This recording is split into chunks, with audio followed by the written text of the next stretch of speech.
Welcome to get my cars. இன்றைக்கி நம்ம education வீடியோவில் பார்க்க இருக்குது engine oil, coolant oil, brake oil, radiator water plus wiper எத்தனாயிரம் கிலோமீட்டருக்கு இருக்கா மாற்றணுன்றதை இந்த எஜுகேஷன் வீடியோவில் பார்க்க போகிறோம். ஸ்டெப் ஒன்னில் பார்த்தீங்கன்னா நம்ம இன்ஜின் ஆயில் வந்து எத்தனாயிரம் கிலோமீட்டருக்கு இருக்கா மாற்றுறதுன்னு பார்க்குறது. இது வந்து டீசல் வண்டிக்கும் பெட்ரோல் வண்டிக்கும் வேரியேஷன் ஆகும்னா அப்படி ஆகாது. ரெண்டு வெஹிக்கிளுக்குமே ஒரே தான்.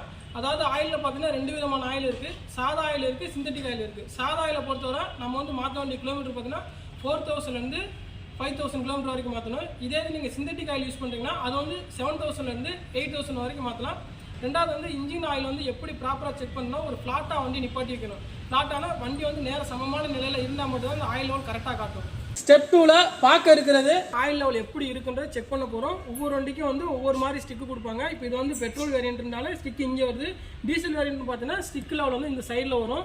இப்போ வந்து ஆயில் லெவல் நம்ம வந்து இந்த ஸ்டிக்கை வந்து மெதுவாக மூவ் பண்ணணும். மூவ் பண்ணுறப்போ உங்களுக்கு பார்த்தீங்கன்னா இதிலே மேக்ஸிமம் லெவல் மினிமம் லெவல்னு காட்டியிருப்பாங்க. இது வந்து பார்த்தீங்கன்னா மினிமம் லெவல், இது வந்து மேக்ஸிமம் லெவல். நமக்கு வந்து எப்போவுமே ஆயில் பார்த்தீங்கன்னா மேக்ஸிமம் லெவல் வந்து இருந்துச்சுன்னா ஆயில் வந்து நிறையா இருக்குன்னு அர்த்தம். மினிமம் லெவலில் காட்டிலும் இந்த மேக்ஸிமம் லெவலில் காட்டில் ஆயில் குறைய விடக்கூடாது. அப்படி குறையிறப்ப நீங்கள் வந்து ஆயில் டாப் அப் பண்ணிக்கணும். அதே மாதிரி பார்த்தீங்கன்னா ஸ்டிக்கு வந்து நம்ம உள்ள ஹோலில் வந்து சொருகிறப்ப அந்த பெண்டு பைப் வந்து உங்களுக்கு பெண்டாக இருக்கு. ஆனால் நம்ம ஷேக் பண்ணி இது பண்ணணும். அப்படின்றா தான் அந்த ஸ்டிக் லெவல் வந்து கரெக்டாக ப்ராப்பராக உள்ள இன்சர்ட் ஆகும்.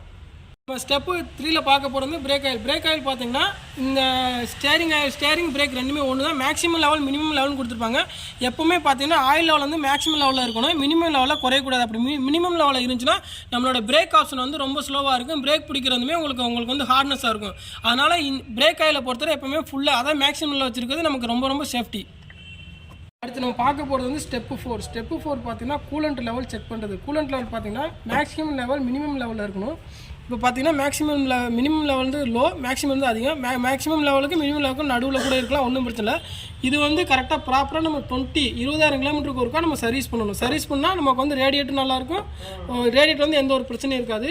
கூலண்ட் டேங்கை பொறுத்தவரை ஒரு சில வெஹிக்கிளில் பார்த்தீங்கன்னா நம்மளோட லெவல்கள் தெரியாத அளவுக்கு ரேடியேட்டர் பக்கத்துலேயே கூலண்ட் டேங்க் வச்சுருப்பாங்க. அதில் வந்து நம்ம வந்து மேக்ஸிமம் லெவல் மினிமம் லெவல் வந்து நமக்கு வந்து கவர் ஆகாது. ஸோ அந்த மாதிரி நேரத்தில் கூலண்ட்டோட தன்மை கரெக்டாக இருக்கா, லெவலில் இருக்கான்றது செக் பண்ணுறது எப்படின்னா, நீங்கள் ரேடியேட்டர் நாப் ஒன்று இருக்கும். இந்த ரேடியேட்டர் நாப்பை பொறுத்தவரை அதாவது இப்போ ரேடியேட்டரில் வந்து நீங்கள் ரன்னிங்லேருந்து ஒரு மணி நேரம் 2 மணி நேரம் ரன்னிங்கில் ஓட்டிட்டு வரீங்க. அந்த மணி நேரத்தில் பார்த்தீங்கன்னா ரேடியேட்டர் வந்து உங்களுக்கு ஓவராக ஹீட்டாக இருக்கும். அந்த மாதிரி ஹீட்டாக இருக்க நேரத்தில் பார்த்தீங்கன்னா ரேடியேட்டர் வந்து ஓப்பன் பண்ணக்கூடாது.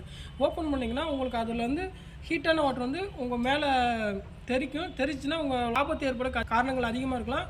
அதனால வண்டியை பொறுத்தவரை நீங்கள் ரன்னிங்கில் போயிட்டு வந்தீங்கன்னா மேக்ஸிமம் ஒரு 2 ஹவர்ஸ் 2 மணி நேரம் கழிச்சு ரேடியேட்டர் ஓப்பன் பண்ணிங்கன்னா ஹீட்டோட லெவல் வந்து உங்களுக்கு ஃபுல்லாக குறைஞ்சிரும். அதுக்கப்புறம் நீங்கள் ரேடியேட்டர் ஓப்பன் பண்ணி பார்த்துக்கலாம்.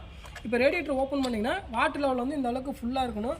அதுலேயே உங்களுக்கு கூலண்ட்டோட தன்மை எல்லாமே தெரிஞ்சிடும். இப்போ க்ரீன் கலர் வண்டியை பொறுத்தவரை வந்து பார்த்தீங்கன்னா இதில் வந்து பச்சை கலரில் இருக்குன்னா நம்ம வந்து கூலண்ட் ஆயில் இப்போ தான் மாற்றிருக்கோம் அப்படின்ற மாதிரி நீங்கள் தெரிஞ்சுக்கலாம். இதே தான் அந்த கூலண்ட் ஆயிலோட தன்மை கண்டுபிடிக்கிறது அப்படின்னா கூலண்ட் ஆயில் எப்படி மாற்றினா இந்த தண்ணியை பார்த்தீங்கன்னா செம்மண் நேரத்துக்கு வந்துடும்.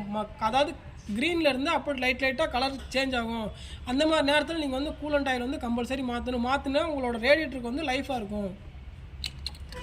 ஸ்டெப் 5ல் நம்ம வைபர் டேங்க் வந்து அதாவது நம்ம வந்து மழை நேரங்களில் வந்து நமக்கு அந்த தண்ணியை க்ளீன் பண்ணி கொடுக்குறதுக்கு தான் இந்த வைபரு.